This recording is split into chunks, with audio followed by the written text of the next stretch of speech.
Sometimes the motives when you do hear it are absolutely insane. Like, why'd you do it? Because I was high and I wanted to know what it felt like to kill a person. Had one guy kill his mom. He killed his mom because he didn't do good in school. She cut off his credit card to his World of Warcraft account. So he came home and he hit her. He hit her stepdad with a frying pan, and he ran away and called the police. And then he hit his mom with a hammer and killed her. And when asked, how did you feel after you killed your mom? And he literally sat back like, relieved. You're in shock. You're like, relieved? Yeah, relief.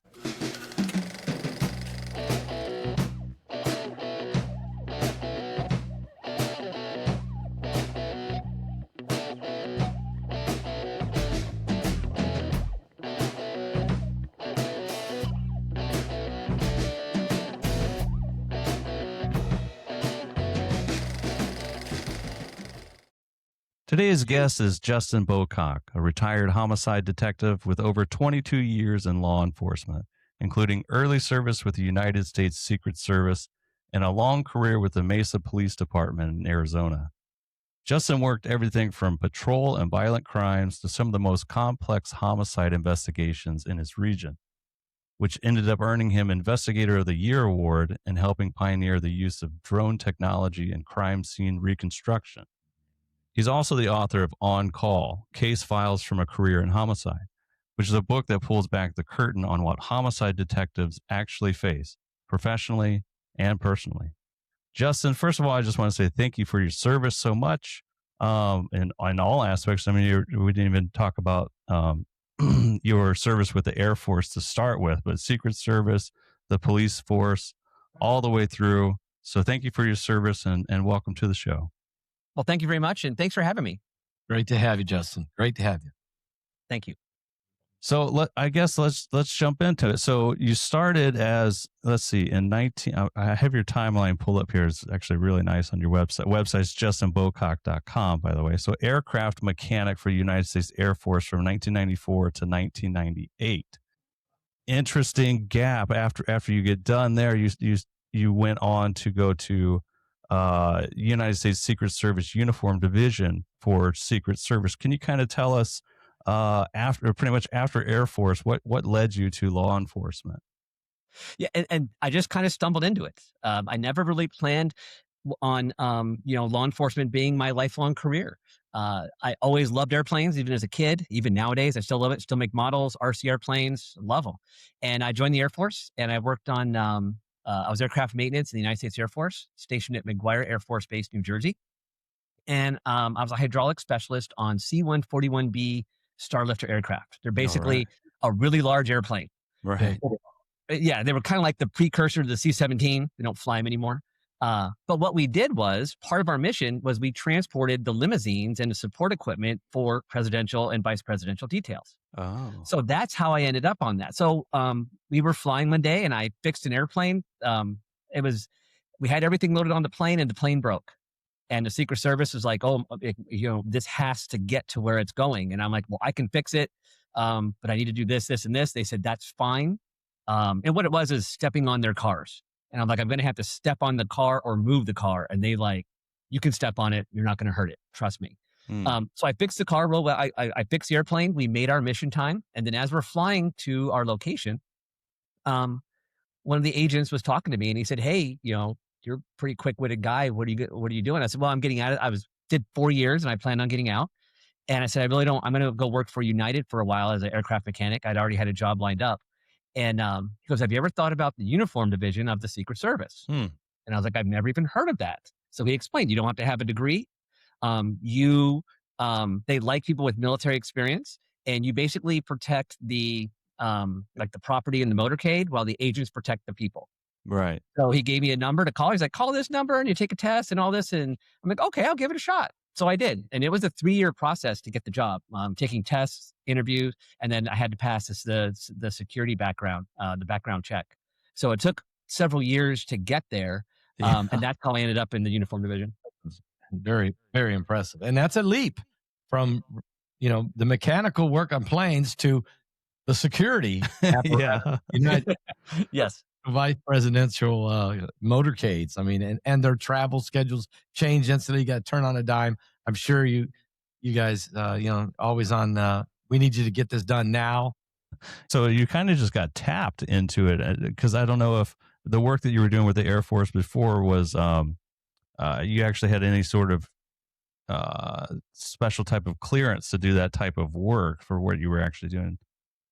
No, I didn't have a top secret in the Air Force. I didn't have a top secret clearance. I had a secret clearance, which pretty much everybody in the Air Force, at least if you're on the flight line, you have to have some sort of clearance because we're around airplanes and secured areas and things like that. But it wasn't anything super special. No, but in the Secret Service, you had to get a top secret. I think it was actually deemed like top secret national security clearance, and Right. that took a while.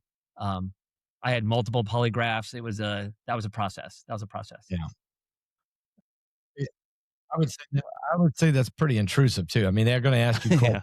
I don't know why we have to ask that question, but that's kind of their thing because they don't want you to somehow be blackmailed or be held hostage to where you can't do what you got to do. And I mean, you can understand that. Yes. Yeah, I wouldn't call it too intrusive because you know what it was about. Like the guy who did my polygraph was actually in the CIA. And he even said, I'm in the CIA and I'm going to ask you these questions and all that. And you just understand, like, I will be, in the Secret Service. I'll be standing next to some of the most important people in the world. So you kind of understand that they want to know everything about you because it's kind of an important thing. And at that time, I was early 20s, maybe 22, 23, 24. And I had gone right from high school right into the military. I didn't have a lot of background. So there's not a lot. I mean, it was like, what'd you do? I did 4 years in the military. You know what I mean? So I'm drug free, I'm, trouble free and all that kind of stuff. So I think I was pretty easy. Like now I'd have a lot more of, documentation of jobs I've had and things like that. But at that point, I found it not intrusive because I didn't have a lot to do. I didn't have a lot to say, They're like, oh, have you ever done this? No, never had a chance. Young guy, clean. Exactly. No problems. Okay. Perfect candidate. So actually, can you tell us a little bit about your assignment? So you were a uniform division officer assigned to the vice president's residence from 1999 to 2001. And actually, before we had you on, I was like, what is the vice president's residence? Looks beautiful. Can you tell us about your assignment a little bit there?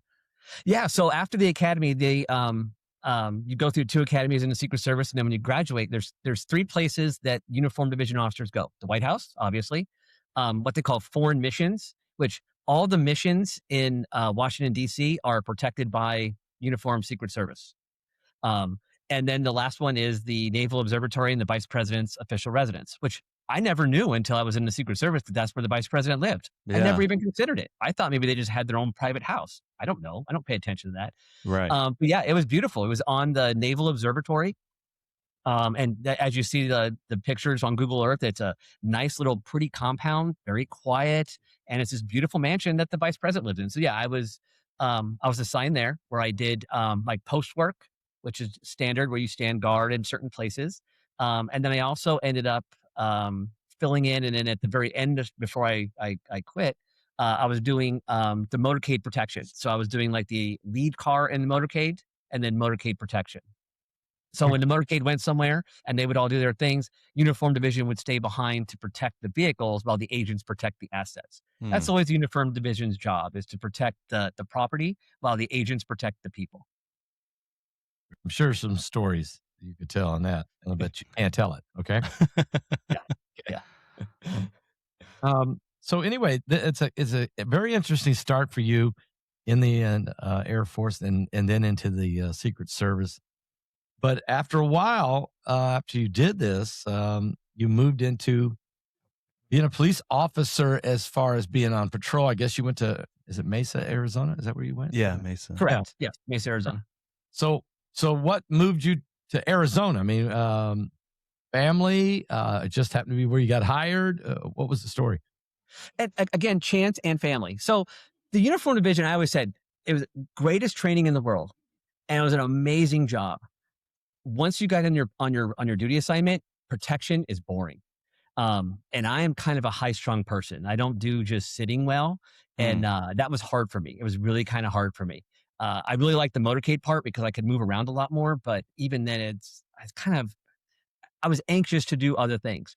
And then one day, a friend of mine at the White House called and said, hey, there's an officer from Mesa Police Department in Mesa, Arizona, saying that they're hiring. And he's like, "You're from Arizona." So I grew up in Tucson, Arizona, which is about an hour and a half south of Mesa. Mesa is a suburb of Phoenix. Mhm. And I'm like, "Oh, Mesa's a little tiny town in, Arizona." But he's like, "Oh yeah," he said, "they're hiring and they're growing and you should check it out." So I ended up kind of checking it out online, and they're growing. They were touting that they were hiring a bunch of officers because they just got a bunch of grant money um, from the federal government to hire community action officers. So basically, just hiring new police officers to fill these new spots. And I was getting bored, even though it was only about a year and a half. I was getting bored with the Secret Service, and also I did not like living in Washington D.C. Mm. That was something that just did not sit well with me. I didn't really fit in there. A lot of people there are there for power, are there for money. It just wasn't my scene. It really wasn't. I had I had a lot of friends in the Secret Service, but it just didn't fit in with the people that I lived around and lived with. And I was Sure. always like, I kind of wanted to get back to the Arizona because I grew up in Arizona and I'd spent time when I was in the military in New Jersey. And then when I worked, after that, I worked for United Airlines or BF Goodrich Aerospace doing aircraft maintenance in Seattle, Washington for a while. I kind of wanted to get back to Arizona. So I just went and I took the test with Mesa and they called. I took a test in I think September, October, and then February of 2001. They called and said, "Hey, we'd love to have you here." And it was kind of a tough choice. But after a couple of days of thinking, I said, "You know what? I'm going to go ahead and do it. I'm going to go ahead and move." So I kind of went the opposite that everybody else did. Most people go local and then go to the feds, and I kind of went to the feds and then went local. So I kind of went backwards, and it was a real leap because I didn't know if it was going to be good. And if I gave up the Secret Service, there was no coming back.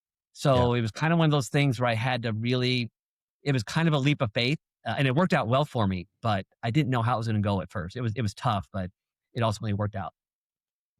Yeah, and I would I would definitely say going from federal law enforcement and then kind of going down, like you were saying, it was probably a lot easier actually for them to go through their evaluation process, polygraphs and clearances and background investigation.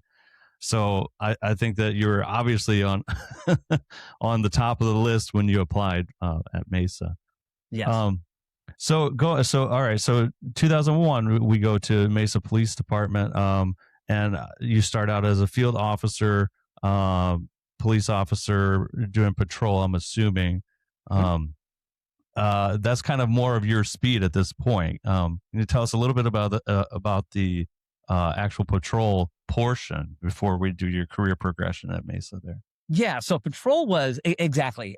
So when I was in the Secret Service for a year and a half, I drew my gun, not in training or for qualifying with that twice in a year and a half. And it was very benign. It was somebody made a threat, and we chased him down. I pointed my gun at him, get on the ground, the ground. My first day in after graduating the academy and then going into like a field training program with a senior officers with me, but I'm a certified officer. My first day on shift, I had my gun out of my holster 4 times, and I had 3 people arrested. And I remember thinking that first day, I'm like, "Oh right, I like this. Like this is going to be nonstop." And the crazy train started from there and just went for the next 20 years because local law enforcement does do that. The Secret Service Uniform Division is necessary. It's absolutely necessary. And also, it was different pre 9/11 because I hired in to the Mesa Police Department before 9/11. I was in training when 9/11 happened. Wow. After that, all my Secret Service people that stayed in, they said, "Oh, it changed a lot after that." So I always think to myself, maybe I wasted it, but it all worked out the way that it should have. So yeah, it was a huge, huge change in just day-to-day operations because patrol, getting in a car, getting 911 calls, handling, traffic, you're roaming around. It's not sitting at a post. It's, you are just, that whole city is your playground and you're going around and you're answering calls for service and you're finding little pockets of crime that you could try to prevent. It's way different. It's way different. And it was exciting. So at some point there, you're going to move in from patrol officer to, homicide detective. I'm assuming that was an opportunity that you jumped all over, knowing you. Okay. So, then do you have to go through another set of training to become a detective, or was it kind of easy to just make that switch? So yeah, there's really, and that's the other thing about law enforcement is there's not a lot of, once you get through the first recruit academy and you that's the first most formal training that you're going to have. After that, it's all on, a majority of it is on the job. You can take little classes here and there, like a 2-day class on, blood spatter, or a 2-day class on gun recognition, but there's no formal training. So what happened is I did the patrol officer. About 3 years into patrol officer, I applied and was accepted into the field training as a field training officer. So now I was training those new officers, where I'm teaching the next generation. So after about 6 years in patrol, I really liked patrol and it was a lot of fun. But I was like starting to get to the point where I wanted to do more investigations. And as a patrol officer, you can only investigate. We always say you can only investigate until your radio goes off. Because I can start investigating things and going off until they call me and say, hey, there's a 911 call on your beat. And you're like, all right, I got to hand this off to detectives. I got to go because that's my priority. Right. So in 2007, I tested for detective. And at the time, we had a brand new chief who was branching out our detective corps. It used to be that it was only detectives were only on the daytime. So they were pretty senior people. Well, he was branching it out to where now there's going to be 24-hour detective coverage. So all the old school detectives, they don't want to work the graveyard shifts. And that's what I'd always work, was late swings and graveyard shift. So I applied for detective. I passed the test. And then I scored high enough on it where in the first round, they were like, hey, you want to be the nighttime detective in the Central District, which was kind of like the downtown area of Mesa. And I accepted it. I said, absolutely. And my first assignment as a detective I was a beer run detective. That's where you started out. So I was a nighttime beer run, or basically it's a shoplift where you steal beer, but we called them beer runs. And that's what I investigated as a detective. So you kind of work your way up from there. Right. So what happens? Okay, let's get into the homicide investigation. A lot of people, we watched the show, the first 48 hours. Okay. And these guys, and it's very interesting. I like watching the show because every case is different, and every little, every, like I've seen Louisville and Oklahoma, Tulsa or whatever, they move around, and these guys are all different, but their approach seems to be pretty similar. That you got to make something, you got to get all over this thing in the first 48 hours. In your case, what happens in the first 24 hours? I mean, this is a crucial moment. If you get a call, let's say there's a body laying in the street, someone's been shot. It's your beat. You go. It's 3 a.m. in the morning. You're the guy who gets the call. You're probably going to be more busier than the daytime guys, I have a feeling. But what happens? So yeah, and it's just like the TV show. So the first 24 hours of a homicide, that is when you have to start gathering as much information as you possibly can. So that's when you start on the crime scene. You got to get all that biological, forensic, trace evidence from the scene, from the victim. You have to identify the victim. Always start in the center and work out. So you start with the victim. You got to get somebody working on the victimology. Who are they? Why are they there? What's their background? Start talking to family, friends, start working that angle. Then you have, and nowadays, you have to really get on the social media and the technology side of it, because every one of us live and die by a cell phone now. That's just as simple as that. And if you don't have a cell phone, somebody's tracking you with something. You're tracking you by your watch or your phone, the infotainment center in your car. Everything tracks everything that we do. So you have to start working on that and getting the search warrants out, contacting companies, telling them to preserve that data, that a search warrant is en route, getting hold of judges and getting those search warrants approved and getting that information going. And it really is, the first 24 to 48 hours really is crucial, because the more information you gather, the better. Also with social media, you got to start hitting up witnesses and family, because no matter how much you tell somebody, don't put this on Facebook, they're going to put it on Facebook. Yep. And now you start talking to witnesses and they're telling you things that are similar to everybody else. You're like, oh, this might be a clue. But then you got to ask them, do you know this information? Or did you hear that? Oh, I saw it on Facebook, or my cousin told me this, so I'm telling you this. And it's like, okay, I want to know what you know, not what your cousin knows. So you really have to get up on those witnesses and start interviewing all of them. If you have investigative leads, you need to get on them. Being that we're in Mesa, we're only about an hour and a half drive, normal speed to the Mexican border. So if you drive an hour, if I wanted to, I could drive 85 miles an hour and be in Mexico in about 55 minutes. So that's the other thing you got to get on is you got to start getting on to your suspects or investigative leads. If there is somebody that you think may be involved, do they have ties to other countries? If not, maybe get their license plate and just put it out as a cautionary to the Border Patrol in case it does head that way. And we've had calls where, hey, this guy's crossing the border right now. Like, do you want us to stop him? Yeah, stop him, because that's not normal. Right. It's 3:00 in the morning. Most people aren't going to I'm going to go shopping in Ensenada on 3:00 in the morning. No, that's not normal. That's not normal. So we need to at least go down there and interview him. So you have to consider that as well. And also their social media, because also are they going to start deleting phones, deleting text messages, deleting tweets? So if you have an investigative lead, a strong investigative lead that you can legally justify gathering their information, start putting a hold on that, start getting that information so that we can look into them. So that's the biggest part is you have to gather all that stuff in the beginning and start the process going. And I always say you got to build a good foundation and then you can build the house. So in that first 24 to 48 hours, you're building that strong foundation for your case. Well, so I'm curious about the actual jurisdiction and legality of, pretty much there's all kinds of information that you can get from somebody's phone as far as GPS coordinates, text messages, social media, like you're alluding to. How much of that can you just go and get? And then where do you have to stop and actually get like a search warrant to look? I don't know if you work with, say, Verizon or carriers to ping off of GPS locations. How far can you go with that, or what kind of court order do you need for that information? And that's a great question. So most agents or most companies require a search warrant. They will do what they call a preservation, where you tell them, look, a murder, we have law enforcement liaison in almost every, like Facebook and X and all those. They have a law enforcement liaison that's 24 hours that I can call them up, tell them who I am. And we actually make accounts with them so they can verify it easily and say, okay, yeah, you are an actual police officer. And we'll say, preserve the data from this time to this time. Make sure that it doesn't get deleted. I will be sending a search warrant. This is an active homicide investigation. And they'll preserve the data.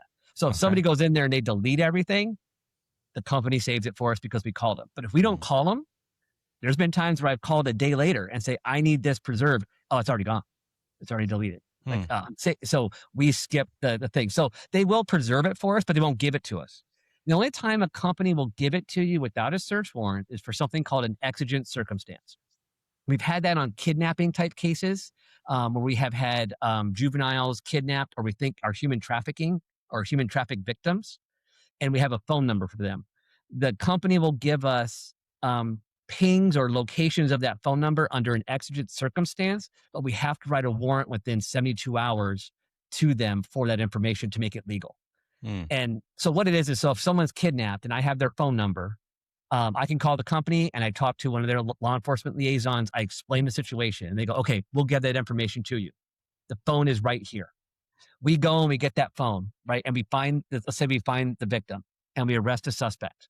I have to write a warrant within 72 hours to Verizon to get that information. If not, we can't legally use that in court. Got it. And then so now it comes to court and like, well, how'd you get the information? And it's like, oh, you can't tell us. Yeah. Now the jury will never know the truth of how it happens. So that's the only time that it really happens. And that's exigent circumstances are very rare, but sometimes they do happen. Most companies will say, write a warrant. Because we can also, because it's all digital nowadays, it used to be you wrote a warrant and you showed up at a judge's house and they're in their bathrobe and they're reading it at their kitchen table and signing it. That's how it was when I first became a detective. By the time I was in homicide, it was all electronic. I would email it to a judge and a judge is calling me within 5 minutes saying, I read the warrant, I'm signing it, and I'm going to email it back to you. You're authorized to do what you need to do in that search warrant. And you're like, thanks, Your Honor. And then they would say, do I need to stay up? Are you going to be sending me more warrants? Yes, probably a dozen more warrants. Like, all right, I'll put a pot of coffee on and I'll wait by my computer. So with technology, it's gotten a lot better. So, and that's what I want to bring up. How does AI play into homicide detective work going forward? Because does AI give you access to some kind of a national database with more than just Facebook tweets? I mean, the capability certainly to get text messages, phone records, listen to, I got interviewed by the NSA because I do a lot of podcasting and I talk about a lot of current events, everything going on. And I accidentally stepped on a couple of toes because I talked about a Russian battleship and they want to know how I knew that information. And it was, okay. So having said all that, AI, obviously, I know that the NSA and everybody can listen to everybody. There's a camera everywhere. You're not going to get anywhere without being seen, pinged, recorded, even maybe listened to through your microwave. I don't know. How does AI play into this going forward? Do you see this being a tremendous tool for law enforcement or become more laborious and more difficult? And how does the legality of that play in? Yeah. I think it's going to be both. AI really it became prevalent in the latter part of my career, but I really started to see it when exactly what you said, social media. We had access to a lot of computer programs that had proprietary algorithm programming where we could say a homicide just occurred. I want to know all social media interactions that originate from IP addresses within this area. And they would use algorithms and they would always tell us, and we'd use artificial intelligence to fill in the gaps to get us all this data. So that is great. I think and we would get a lot of data. I think that's why I would say, I think the answer to your question is both. It's good to get the data, but you bring up the great point, the legality of it. Mm-hmm.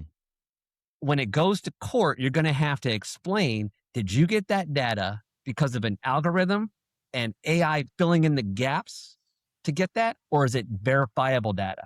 And that's where you're going to have to do the actual research and say, okay, so this tweet came out saying, I just shot a dude. And you're going to have to find out who that actual owner is. You can write a search warrant for that person, search warrant for that account, search warrant for the email account that's associated with it, the phone number associated with it. And what if it all doesn't come back to your guy, but it comes back to a friend of a guy? Now you got to start writing search warrants on that guy and try to link them together. Was he using his phone? Was he not using it? So see what I'm saying? So there's a lot on there that if you don't do, or if a good lawyer just explains it how I did to a jury, you might have a jury go, I don't know if he really sent that. Because it's not like, my name's Justin and I just shot a man. That a jury's going to go, okay, you did it, no matter what you say. But yeah, so I think it plays a little bit. That's why AI is huge. I don't know if it's ever going to be totally integrated into law enforcement, because a lot of it is of stuff that you have to prove. And you have to say that this is for fact. And AI is not based on fact. It's based on what it's taught or what it's pulling from. Right. Yeah. That's because not all information it pulls is accurate or correct or true. So, yes. Wow. Especially if you have a rogue AI that just starts making things up. Yeah. But it depends on what AI you use. Right. Because each company that owns their own artificial intelligence company or search engine, like you go to ChatGPT, you might get a different answer from something like Perplexity or something else. It all depends on what it's taught. So it's only regurgitating what it knows or what it has learned or what it has access to. So that's where you have to be careful too. And in a lot of these companies, I dealt with it on OfferUp. I had a homicide where OfferUp was able to tell us that this phone was used with this murder, that this exact phone. And it was a whole issue for the defense, because OfferUp basically said, we have proprietary software that is basically looks at the DNA of your cell phone. And we can say for certain by our proprietary software that this phone sent this message. And the defense was all over it. It's like, well, we want to know how. And the courts are like, no, it's proprietary. It's protected by law. You just have to take their word for it. And they didn't like that. They're like, no. We want to know the algorithm. And they had people from OfferUp come and testify and basically say, I can't give out the algorithm. Like, it's protected by, if I give out how it happens, someone's going to steal that technology from us and use that technology. Right. And, information. Yeah. You can't give that. Attorneys don't like being told, just trust me. This is for real. They want they want to know, like, I want to know why. And it's like, and even the judge, like, I can't, you have to just accept it. You have to accept it and move on. And like, well, we're not going to. So it was a whole battle on that end. Yeah. Right. Wow. So Justin, I want to shift gears a little bit, because it's obvious that you're passionate about this and you love this type of work and the investigation side as well. I think it's very interesting. But I'm curious about maybe not some of the fun sides of being a homicide investigator or a patrol officer as well. I used to work in oncology inpatient wards, and part of that job as well was, the patients are there for quite some time. You develop a relationship with them. A lot of them are towards end of life, and then ultimately some of them end up on comfort care, and you have to do the post mortem care on those individuals. Um, I always said the people that I worked with there, some of those people still stick with me that I had relationships with, the patients that passed on. But I always said it takes the right kind of personality to work in a place like that. It can you tell us kind of about some of those harder cases that you've had to deal with, and if that kind of stuff stays with an investigator, or what kind of personalities go into that as well? Yeah, and that's the only bad thing about homicide is, and it's something I had to think long and hard of before I accepted the position, was because you're never going to have a case where the victim lives. If they live, it goes to somebody else. So when homicide is called, that means that someone's dead, Mm, and there's just no getting around it. Um, and it's something that you just have to kind of get used to. And I know that that sounds horrible, but it was something that it did affect you. And towards the end of my career, it totally affected me. I'll get to that in a minute. But a lot of the big things was the cases that really stuck with you were the victims who were just random victims, where you're watching them on video and they're just minding their own business. Had one gal, she was just at a nail salon and just paying, she's got her nails done and she's paying for her nails. And a random guy comes in and stabs her in the neck multiple times, mm, kills her. And you're just like watching the video and you're like, this lady has no idea what's coming. Like, she is just living her life, right. and then it ends. And you're like, this is horrible. And just, you kind of think about just how precious life is. And that's where it's helped me a lot. And every day I say, I love you to my family, love you to send my son off to school. I love you, a wife off to work. I love you, because you just never know. You just never know. And I think it gave me a better appreciation for life. But it also takes a toll, just like you were talking about, people in oncology unit, which is, that's the hardest job you can have, because a lot of those people are going to pass away, unfortunately. Mm. And because we're so surrounded by death, we did mask it with humor. Not going to lie, there was a lot of humor that we tried to I'm have. sure. That's because outwardly we would have the humor, but there were many times in our briefing room at lunch that we would just eat lunch, and sometimes we would just cry. We would just Mm, straight up just be like, you know what, I don't know how much more of this I can really do. And we would be there for each other and help each other out. And I did 8 years of homicide, and I noticed towards the end of those 8 years, I was seeing the initial signs of PTSD. Um, Commercials that shouldn't make you cry, I would cry at. They would be, they would make me sad. Um, I never was a big drinker, so it didn't increase that. I didn't increase other things, but I've also been trained in PTSD, so I knew the symptoms, and I knew that it was there. yeah. My department was very proactive, and we had counselors we could talk to, and if I'd talk to them and and feel better. But you never. Most people should probably take time off, but again, you're in that kind of quasi-military machismo role where you just kind of do it. Mm, I left at the perfect time. I left law enforcement when it was good for me. I'd always planned to leave at 20 years. That was my goal. Was at 20 years I could collect my pension and do another job, and that's what I did. And it was good for me emotionally too, because after leaving 6 months away from it, I already feel better. But there were times when I was writing my book. In one of the cases, it was actually the offer up case. I talk about when I notified the victim of the victim's wife that he had passed away, and just writing that, like, I was recalling it, and I was writing it, and I just found myself just the tears are just flowing, because it mm, still affected me to that day. Even now, talk about, I had getting like the goosebumps, just because it yeah. always will stay with you. And I think it's just a matter of one of those things of knowing it'll always be there, and just it's okay. That's what the training always says. It's okay. It's okay that it's going to be there. It's okay to be emotional. You just gotta, if it starts affecting your sleep and your personal life, then definitely seek help. But it's always going to be there. Um, Everybody handled it in different ways, but that was the biggest way. And the other thing of what kind of person can do that, it does take a stronger person. We did have people come into the homicide unit that were like, I can't handle the death. the things that I found that helped me was I never got too close to the victim's family. Mm. I got close enough to be professional, but I'm not close enough to, I'm not going to the funerals. I'm not doing all that. It was also a professional thing. I have to be an independent arbiter of this case. And if I'm, going to funerals and going to wakes and going to, celebrations of Right. life, that may look to, if the defense ever found out about that, they would be like, that you want to be there for them and you are there for the family, but you have to have that separation. You can't take their trauma because all the death cases you handle and all the homicides, and they build up over the years. That's a lot of trauma that I don't Sure. think human beings are able to process. I'm wondering, Justin, you see all these different murders, and I know that not all of them get solved, and no doubt, and that probably left you frustrated, no doubt. But when you mentioned a murder like the girl in the salon, I guess one of the things in investigating of homicide, you got to find out what is the motive, okay, for the murder. What do you do when there is no motive? The guy's a psychopath. I mean, how do you deal? Yeah. You just say, okay, this is the guy. He did it. Why? I don't know. It doesn't make sense. It's so random. It's so, how do you deal with that? Do you still got to try to figure out a motive for the prosecution in these cases? And that's a great question. And no, and that's the thing. You want to find the motive. The motive is great to have, but per the law, so, Arizona law says that first degree murder is knowingly taking the life of another.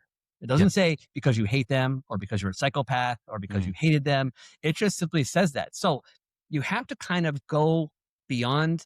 Our egos want to have that, but you also have to be very logical. And there are some murders that I just don't know the why. And also the other thing is you have to always, people always try to assume that a suspect, that someone who kills somebody is going to do something logical. So you hear so many times we're like, oh, well, after I murdered this person, logically, I would drive down this road and do this. Okay, you can't put reason to something that's unreasonable. And I would always say that because then we would catch the person and we'd say, hey, how did you leave the scene? And they were like, oh, I went this way and this way. And you're like, that doesn't make any sense because it was completely like, I was so scared. I was high out of my mind. I was so scared. I just killed somebody. I just started driving and I drove in circles and I drove right by the police like 8 times. And they looked at me weird and I thought I was going to get in trouble. So you can never put reason to something that's unreasonable. And murder is just unreasonable. There's no real reason to commit murder. Right. And you have to just be professional and kind of step back a little bit, whereas you're not always going to know the motives. A lot of times the motives are very clear. Robbery, domestic violence, something like that. Very few murders are just murders. They're usually other crimes that turn into murders, like robberies, drug deals gone bad, domestic violence situations, bar fights, So it kind of has an underlying thing on there. But there are some cases where, and I have cases where the murder suspect was identified, but when they went to go apprehend him, unfortunately, he did an action that other units had to shoot him and then they passed away.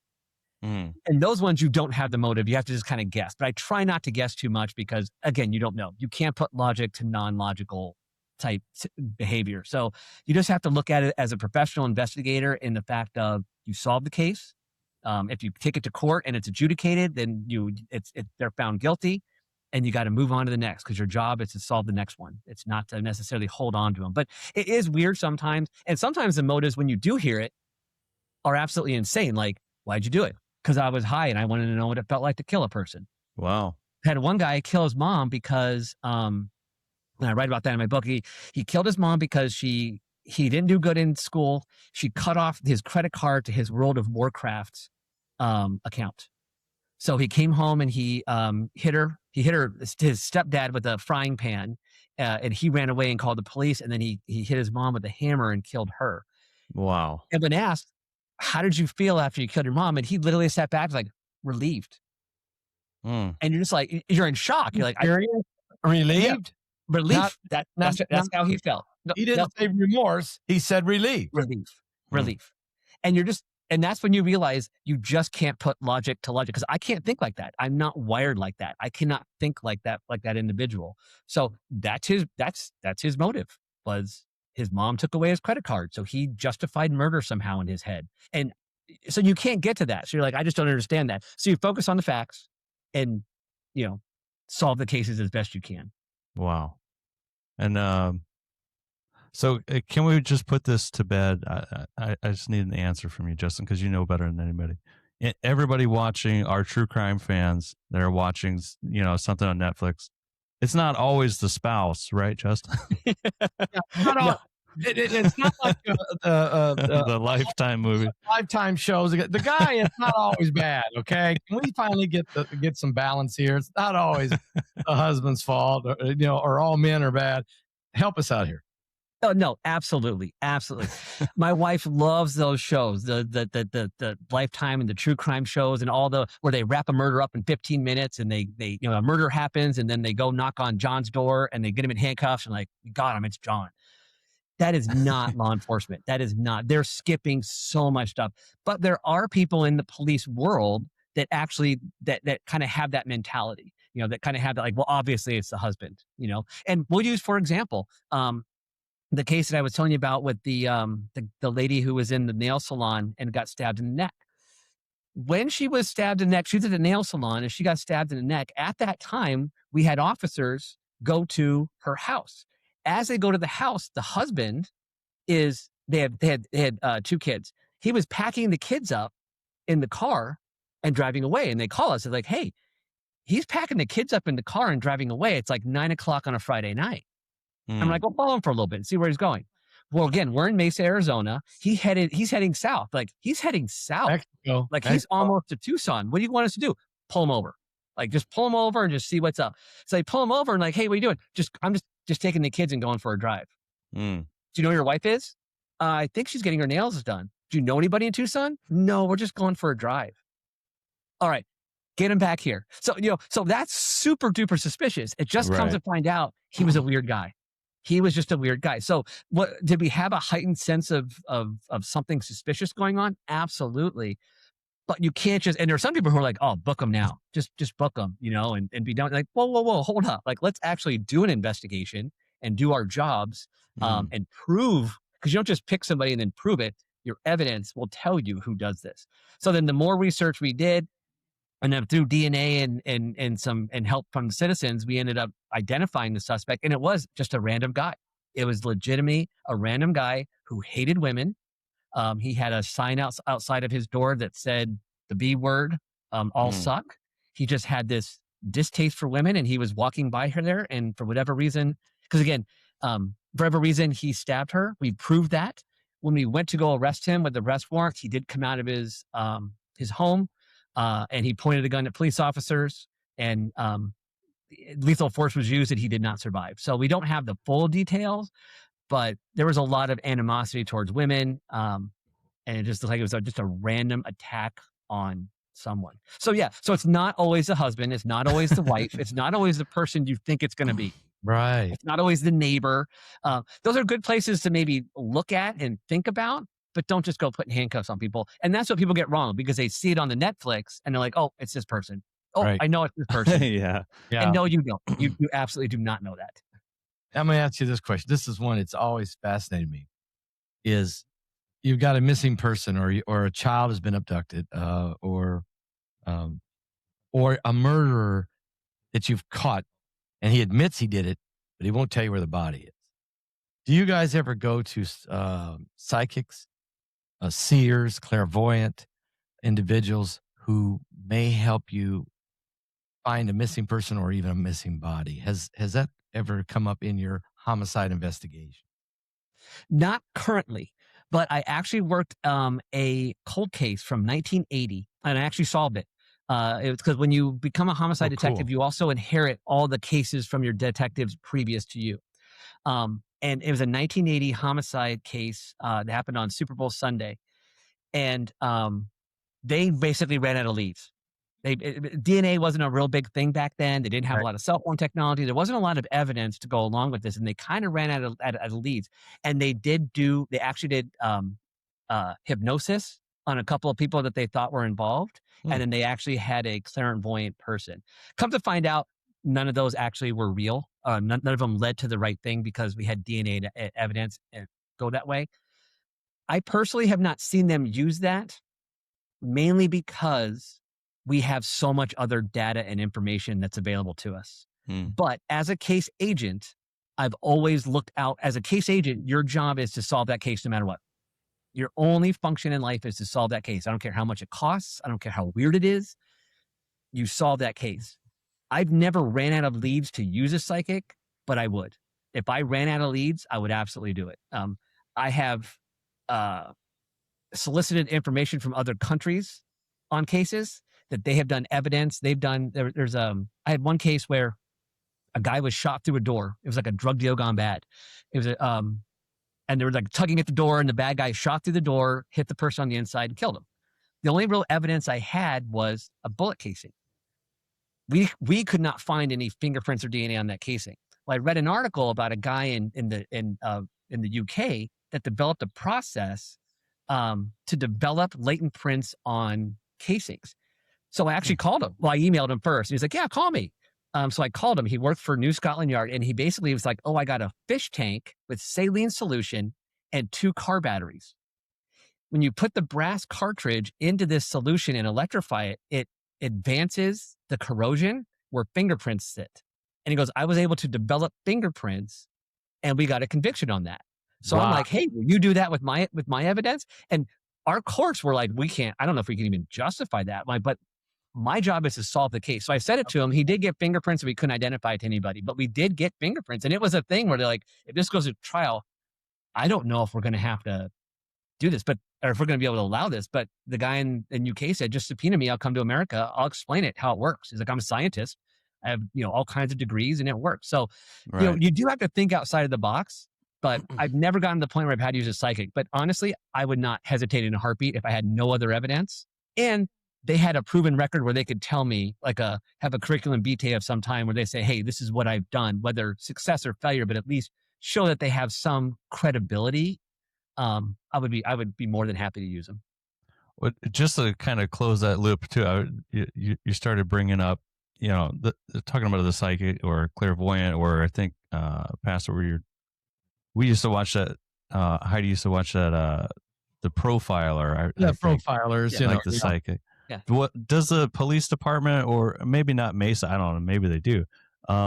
Use any sort of, and I know this is probably not. It probably wouldn't hold up in court as evidence, but it helps an investigator like yourself and the detective to start to go in different directions.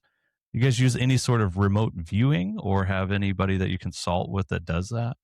No, I haven't. I Okay. haven't. But again, if I had a case where I had no other leads and I kind of got stagnant, I always say, you got to drive a case forward no matter what. You should always be, it's like football. You should always be moving forward. If you're not moving forward, then you have to reevaluate.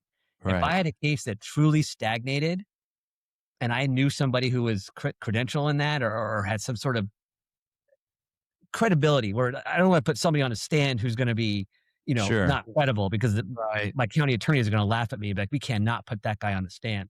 Right. But yeah, I would have no problem doing that, because I do think that there is some legitimacy to that in some cases, and I think that it could help, even if it gives you a little bit of information that could lead you to something bigger. It's better than nothing. Yeah. What about artist renderings? I mean, you got somebody, they've been assaulted. They've seen the face of the perpetrator. And they go in, they start talking to an artist who then does the rendering.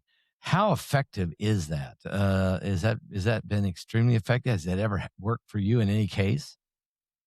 Yes, it's very effective. Hmm. Not so much in homicides, because a lot of our victims are deceased. But when I worked robberies and serial robberies, in Mesa, we had 2 people who were forensic artists. They were trained in forensic sketching and forensic artists. And a lot of times they would do a rendering of a victim or a witness's recount of what the suspect looked like. And when we apprehended them, they looked really close, not identical, but really, really Right. close. I've even used, in one robbery case, what the victim used, what the victim gave as to the artist, and they drew it. I used that in facial recognition, and it gave me a list of potential suspects that matched the drawing.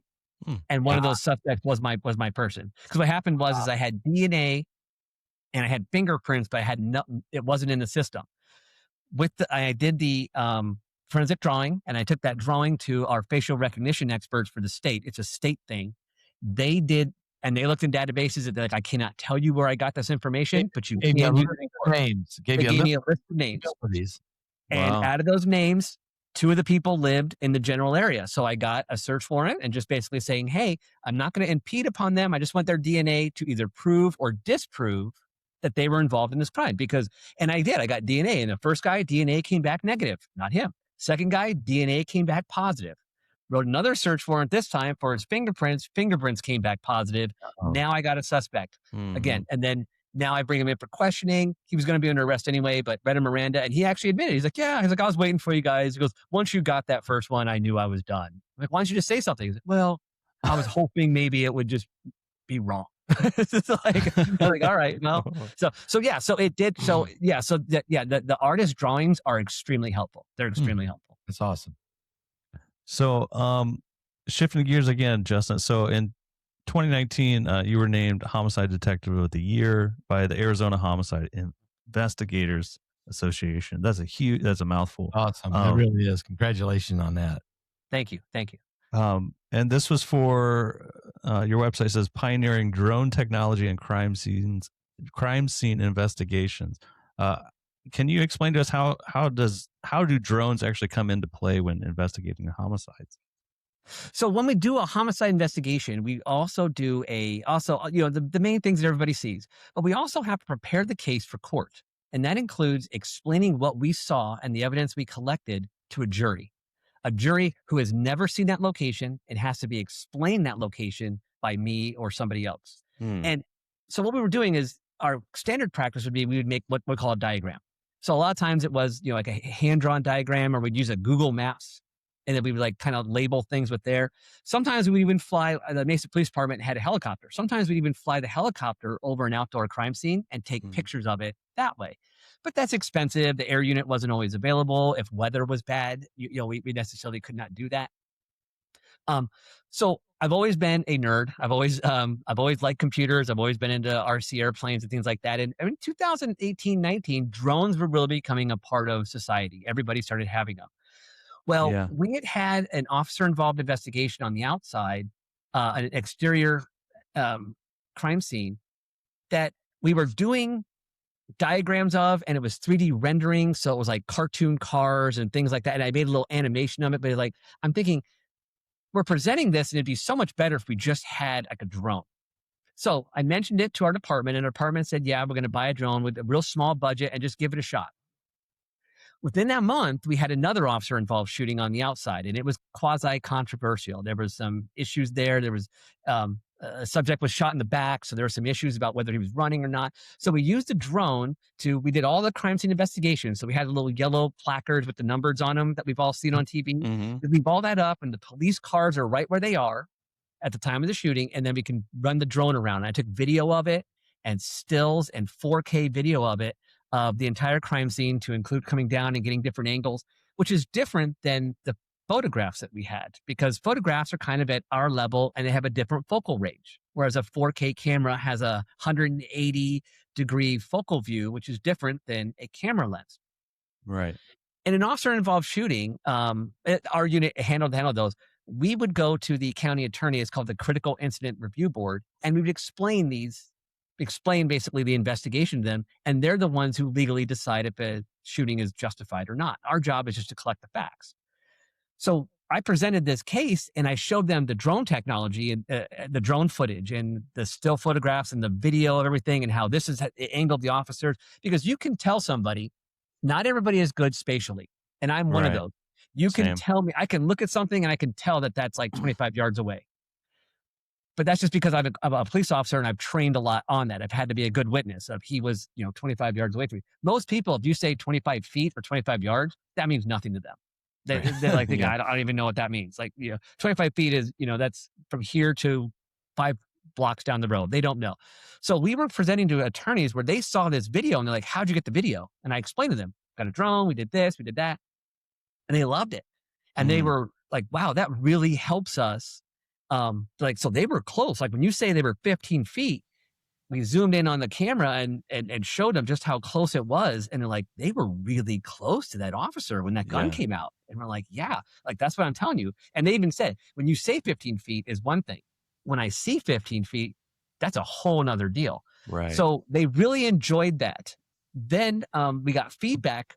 My chief's office got feedback from the county attorney saying, hey, that presentation you guys did and the drones, that helped us out making a decision a lot. So keep up the good work. So then the chief contacted my lieutenant who said, hey, whatever budget they have, double it and keep it going. So then it moved from there to our vehicle crimes unit. And then we started doing it on almost every homicide, because then prosecutors found out about it and they said, hey, on this homicide, I want drone footage. Can you get a drone out here? So they called me up and I said, yeah, I can come out and do some drone work for you. So it started expanding from there, because it is, I've always said, you're never going to solve a murder with drone technology. You're never going to put a drone in the air and fly it around and go, oh, John did it. You know, that's never going to happen. But a majority of our cases is not just finding out who did it and solving it, it's presenting it to a jury and getting a good adjudication. That's what a professional investigator is going for. Anybody can solve a case and say, hey, this is the guy who did it. Can you prove it in court? Can you go before a jury of 12 ordinary human beings and explain a complex situation to them in a way that they go, yeah, you know what? That guy totally did that crime. And that's where, so then it started kind of snowballing from there. Other agencies are calling saying, hey, you know, the county attorney says they want us to do something called drone video, like, and you guys did this. Like, what are you doing? You're making us look bad. So we're like, okay, we'll come out and do it for you. So then it kind of became a standard. And now it is basically the standard. Like if it's an outdoor crime scene, they want drone footage from it. They want to have that overhead video because it shows the jury all this, you know, the detail of the investigation. And that's what juries want to see. They want to see that we're using technology to our advantage, and they want to see the whole thing for themselves. So, so that's kind of how it started. And yeah, I was actually nominated by my peers for that award, which made it even better. It was my peers who came out and said, hey, you know, this technology really enhanced what we do. And that really was, it was one of the highlights of my career. That's a game changer right there.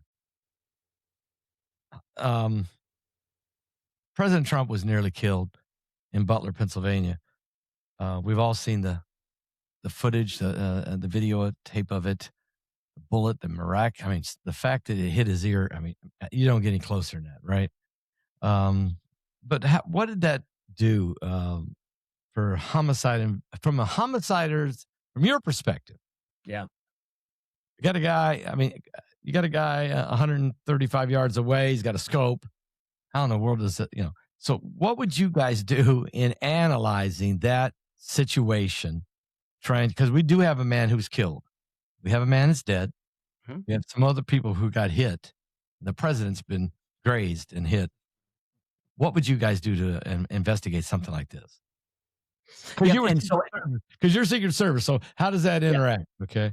So and you know, in that scenario, I have a couple of opinions, and I'm going to start with kind of the progression of my career as a uniform division officer.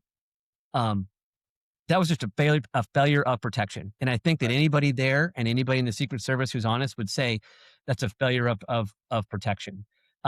Never should have let somebody on a rooftop like that. Like that is just not in the protective world. As a regular patrol officer. Especially a ladder. How in the world does the guy get a ladder there? Where is everybody at?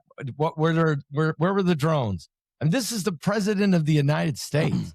You got to know, and I've covered it, of course, online. I mean, my first thing is, look, I'm not law enforcement, but some dude can get there with a gun and a ladder and get that close, and nobody, and it's till he pulls, he's pulling the trigger before he actually gets shot by Secret Service snipers. Right. I'd be thinking inside job. I'm sorry, but I'm thinking who let him in and why. I mean, I got to ask that question. So I'm sorry for interrupting. Yeah. So and so on the protection side, again, failure. In the Secret Service, one of the biggest things that I learned that carried throughout my entire life and to the detriment of my family, my family hates it because everything we do, there's a what if. Like, what if this happens? What if this happens? Is the Secret Service trains, if this happens, what do you do? If this happens, what do you do? And that was clearly, no one did that. No one thought, What if someone gets up on that roof? What do we do? What is our contentions of that? How do we combat that in this area? If we can't run drones that day, because you can't run drones if there's lightning or there's certain types of weather or things like that. What if you're not able to run drones? How are we going to combat that? Have more local PD on station. So as a security, as a security guard type mentality, that was a failure. Anybody who's honest will admit it. As a police officer, it was also a failure because there were people who were supposed to be on post that didn't want to be on post because it was hot. And we all know as police officers that I've had to stand in the rain, and I've done presidential details where I've had to put my uniform on as a detective and stand and say, okay, you're going to block this roadway for 10 hours. Or block this, you're going to stand on this overpass while the motorcade goes out there. And it's 120 degrees in Arizona, and I'm in my dress blue uniform standing in the heat. Does it suck? Yes. Is that my job? Absolutely. You know what I mean? Like that's your job. Right. That's your job. So as a police officer, just as a general police officer, I see that. And also as a police officer, if you see something, say something kind of thing, right? That mentality. If you see a guy, the president's in town, and you see a dude roaming around with a drone, that's weird, right? Okay, that should be somebody should know. And if I call the Secret Service and they say we're not concerned, well, I am. I'm going to take his picture. I'm going to. Hey, I need to see some ID. I'm not giving you ID. You're giving me ID, bro. Like you're going to get. And if I can't arrest him or detain him, I'm going to distract him. I'll tell my sergeant, I'm going to distract this guy because if I'm talking to him, he's not going to shoot the president or do something stupid. And if he does, I'll be right. If he pulls out a gun, I'm right here and I can take care of it for you. Right. But I think most people would be like, hey, well, at least distract him or pull him aside. And if you're stopped by the cops, you have to ID yourself. ID yourself. Nope, I refuse. Okay, we're going to take you down to the station for a little bit and just see what's going on. So that was a huge failure on that part. And if a dude's roaming around with a ladder on the day that the president's there, that's another big question. Like, what you doing with a ladder, bro? Just walking down the street with a ladder? Like, that's not normal. Like, I at least need to see a name and ID. And like I said, take your picture and kind of be like, hey, just in case this comes out later. Yeah. As a homicide detective, everybody always thinks like, oh, the suspect shot. And yes, there was a murder there. That was a local murder. They shot at the president and they hit another individual and that person is deceased. So like, oh, well, there's not going to be a trial. Case is over.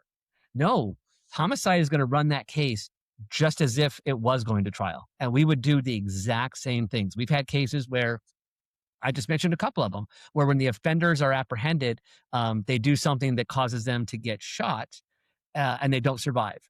We don't just like, oh, case closed, done. No, you keep looking into it. So as a homicide detective, this would be a big one because I would be looking at every contact that the suspect had, 6 months to 9 months to a year, as long as I could get in a search warrant. I'd start with 6 months just to show a pattern of life. And if there's suspicious stuff in there, I'd write a search warrant for later. Because a lot of judges won't give you like, I want his text messages for the last 4 years. Judge is going to be like, whoa. Limit your search for now and be reasonable. So you start reasonable and then work back. How did he get to where he got? Again, you can't put logic and reason to something that's unreasonable. Right. But for a human being to be willing to shoot at a potential president or a former president of the United States, they had to know that they were going to trade their life for that something was going to happen to them. They had to know that. That takes a little bit of, that's just not somebody waking up in the morning and go, I'm going to do that. That takes some resolve. How did they get that resolve? Or are they just a resolved person and that's how it was?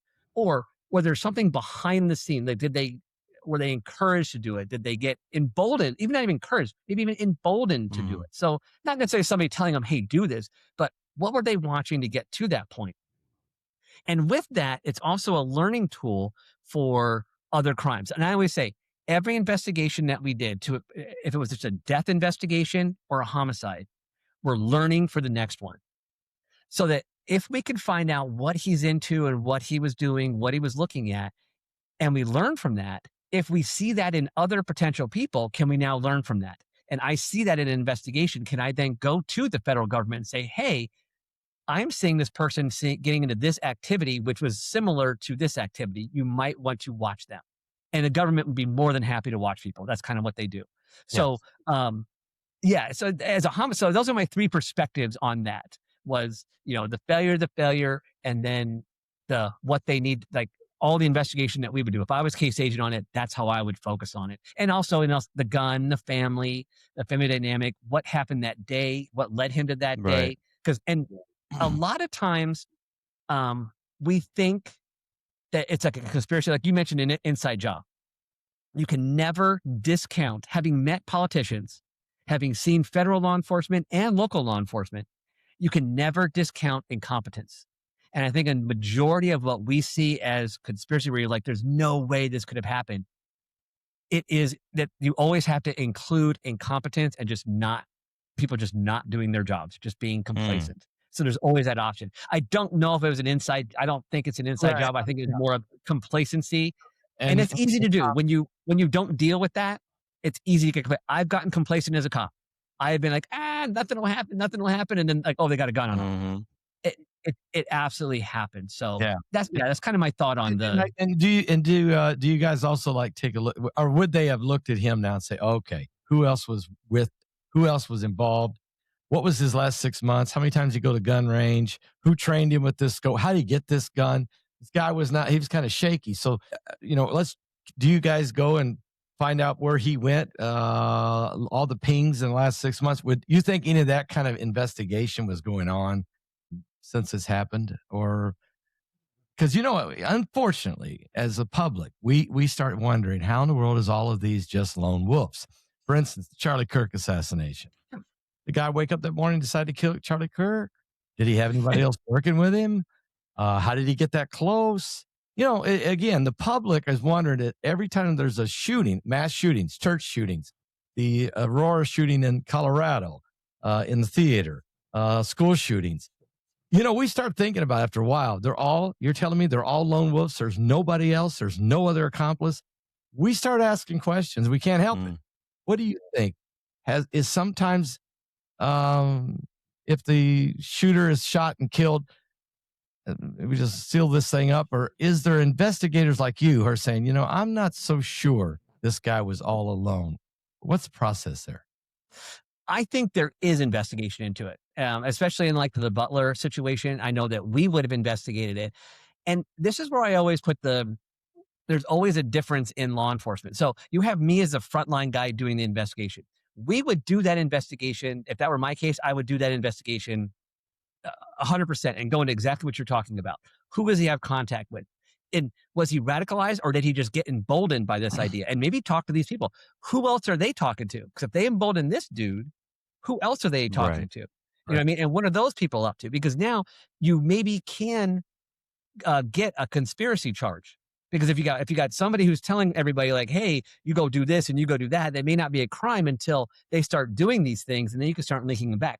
And even if you can't charge a conspiracy, you may be able to stop it by either arresting or even interfering. So let's say somebody else is having these same thoughts. You go to them and police contact them, see that he's mentally not there, go to a judge and get his firearms taken from him. You've now slowed him down.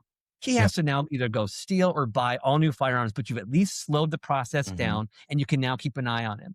So absolutely, I think that happens. However, I have seen, even in my department, I was a detective.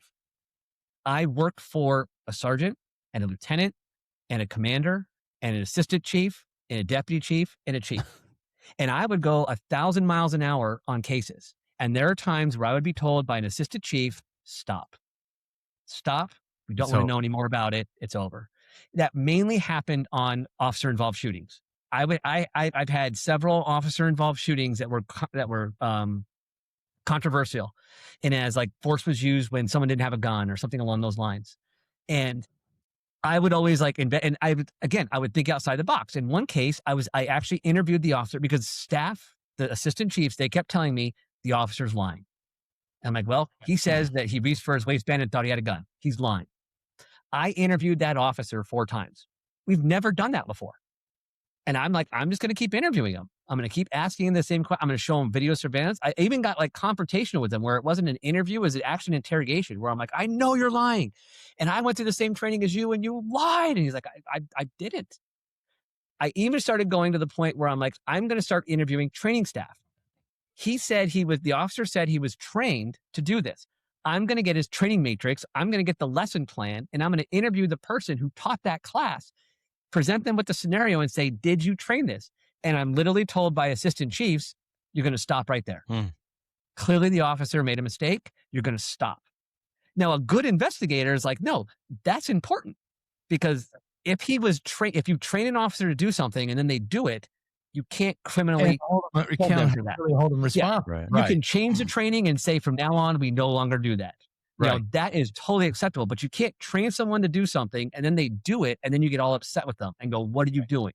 You trained me to do it that way, man. If you don't want me to do it, just tell me how to do it." So that's where I think sometimes we get on these cases where we think now, and to give you some background, I was actually in Las Vegas at a homicide convention when the Las Vegas shooting happened. When that Okay. guy started shooting into the crowd. Yeah. We were actually staying at the New Orleans, and I could actually see the window that he Oh, shot out wow. of because it Oh, the happened. And my wife I would call me see. like, "Please tell me you did not go to that country concert." And I'm like, "I knew about it, but I did not go." She's like, "Yeah, well, there was a shooting, so just stay in your hotel, stay in your casino, and don't go anywhere." Don't go anywhere. So I've always kind of followed that case because I was there, and I actually had friends who were there. One of them was actually a police officer in Mesa who got grazed by a bullet fragment. So I've always paid attention to that, and I feel the same way on that one, where it seems like there's a lot of information that they could have gotten to, but I think that they just stop at some point. I think at some point, some bigwig somewhere says, "Stop. We're just not going to look into this anymore. We're just not going to do it." And I don't think it's a conspiracy. I think it's we just need to let's put our resources someplace else. Just let it fade away. We don't want to get into the whole thing. I I understand. just kind of feel like sometimes management gets involved, and that's where the bad decisions happen.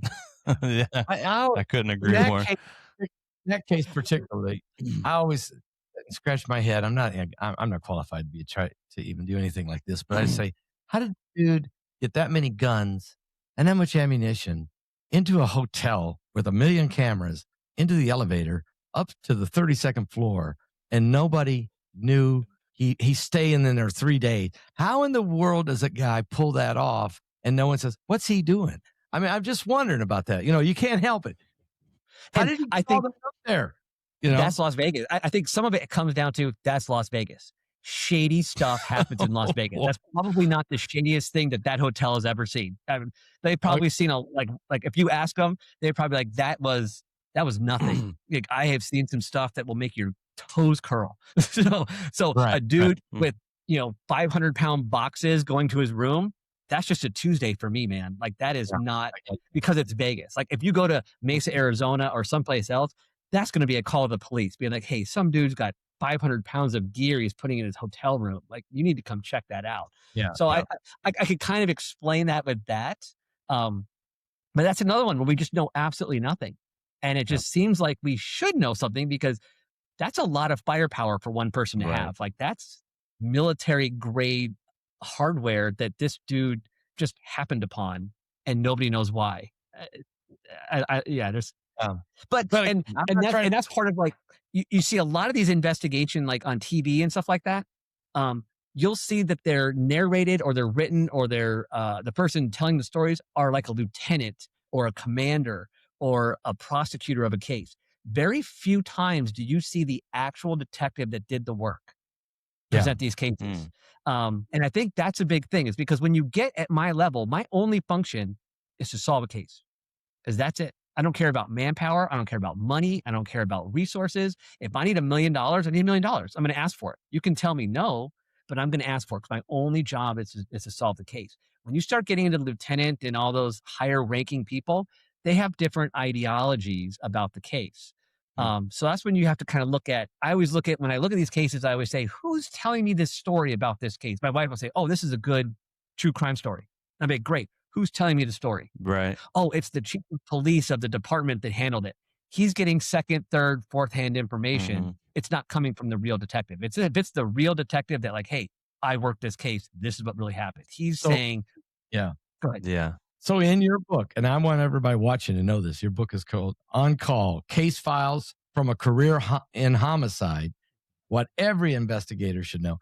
So that's what's going to be really neat about this book, is the fact that you are the frontline guy. You are on the front line, and you are writing a book on how an investigator of homicide would actually go about these cases, and how you went about it. I take it you really break it down. So we're not going to get, it isn't the third, fourth level up politically being pressured by the mayor on how to spin their story. This is actually how it goes down. And I think that's really interesting. And people should go to Amazon. I see it right here. It's on Amazon.com. Justin Bocock. Go find this book, On Call, Case Files from a Career in Homicide. And guys, go get the book. Okay, go buy the book. And I think read if you like especially if you like true crime, For sure. involving true crime stuff and how it goes about from somebody who really did it. This is cool. I just want to throw that out there real fast. Oh yeah, yes, and that's exactly right. Because and I also put in the book, the biggest thing that people don't get with criminal investigations is that criminal trials are not about what is true about the actual facts of the case. Criminal trials are about what they're legally allowed to say. Because I document several cases where there's evidence that I have galore, and the judge literally said, we cannot present that to a jury because it's going to make this guy, this was a domestic violence murder. The judge literally said, we cannot have these witnesses come in because it's going to make the defendant look like a serial wife beater. He's like, we can't have that because we have, because he was. Pardon me? In other words, you have to stick to this case. You can't go back and try to create a profile of him. Yes. Well, and it was even like previous incidences where he was beating his wife. He basically beat his wife on a daily basis, and then she died. And there were some of the witnesses we could not bring in because the judge is like, if we bring all these witnesses in here, he looks like a serial wife beater, and they're going to be tainted. So let's just stick to this. I wasn't even allowed to say, because he wouldn't let her make a phone call without him being in the room. Right. And the judge said, we can't allow that and I had witnesses say that. The judge is like, we can't let the jury hear that because it's going to prejudice him. It's going to prejudice them that he is a controlling womanizer. He goes, so all you're allowed to say, detective, is they often spent a significant amount of time next to each other. He goes, anything other than that is going to be a mistrial. So I document on these cases where people know so our judicial system is the greatest system in the entire world, but it is flawed. And if you watch a criminal court case, it's not always the facts. It's just what they're legally allowed to say. And that I think is important for people to understand that there's more. Like people are like, I saw the trial, so I know everything about that case. No, you do not. There's a lot in there that may not be allowed in the case. Like if there is a clairvoyant or something like that, they may never let that into a trial. Right. They may never let that in. So yeah, that's where you get the firsthand knowledge. And I noticed that a lot of the TV shows are not like that. That's what kind of led me down that road of like, people need to know what it really is like, because we do all this work and then a lawyer gets a hold of it and like, ooh, legally, we can't say that because that makes the defendant look bad. Well, he's a murderer. Like, I don't know what to tell you. Yeah. That's who he is. I mean, but what about the fame? Let me one more, Drew. I'm sorry. No, one more question. No, you got all this stuff. You got the O.J. Simpson trial, right? Okay. Mm-hmm. You got all the stuff going on, and then Johnny Cochran's famous line, if it don't fit, you must have quit. Yeah. Did he at that moment just wipe away all of the investigative evidence and bring it all down to one glove? Was that a brilliant move by the defense attorney? And how did he get to say that and do that? How did the judge let that happen? I mean, there's no way that you let that guy put that glove on. I mean, but what's your thoughts?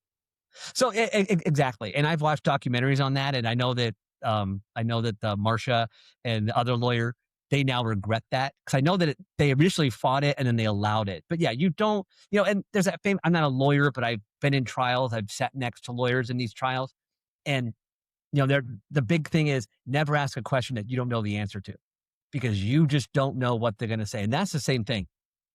Don't let the jury see him put that glove on before that. And also juries are truly independent. Like, they are independent minded people that are going to make up their mind about things.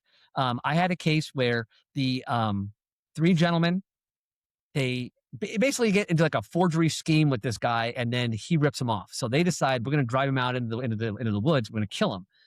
But because there's three of us, we're all going to do something, so we're all just as culpable.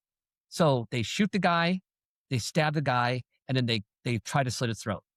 The bullet wound goes through the heart and ends up ultimately fatal. The stab wound could have been fatal. The throat cut was very superficial. The medical examiner even said it was superficial. It didn't even bleed. Like, it's very hard to cut someone's throat. So the other two, the shooter and the stabber, they took a plea. But the person with the throat cut, he went to trial, admitted the whole thing. I did it, and took the stand, looked at the jury, like, yeah, I did it. This is what I did. This was the plan. We were all part of the plan. Long story short, the jury ended up finding him not guilty because they said they didn't like the felony murder rule because technically he didn't commit the murder. And the felony murder rule says that if you commit a felony and somebody dies during the commission of that felony, everybody involved gets charged with murder. They all, if you're in for a penny, you're in for a pound kind of mentality. The jury literally said they found him not guilty. They said even though he admitted it, his throat cutting was not the fatal wound. Wasn't lethal. And we don't like the felony murder rule. Therefore, we're finding it not guilty, which is exact contrary to the law. But that's the system. They are independent individuals that can make up whatever mind they want. And that's, like I said, it's not the best system in the world, but it is the best system in the world. You know what I mean? It's not perfect, but it's still the best system. There's no other place that has it as good as we do. Right. Wow. Well, yeah. So On Call, Case Files from a Career in Homicide, with Justin Bocock.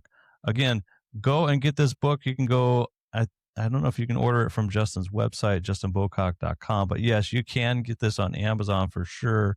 There's links on my website to Amazon. Oh, perfect. So you can go to my website and there's a little link to click on there. Perfect. Yeah, but you can't buy it directly from me, but yeah, it'll give you a link to there, or then also Genius Book Publishing.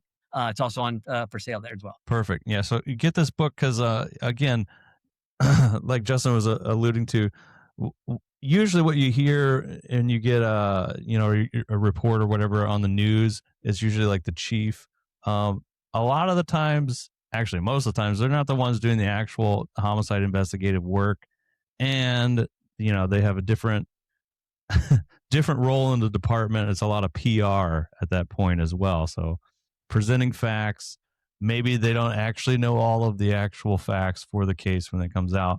So get the book so you can actually see what goes into the work behind it, and everything, all of the extra information that isn't always allowed in court as well, from Mr. Bocock.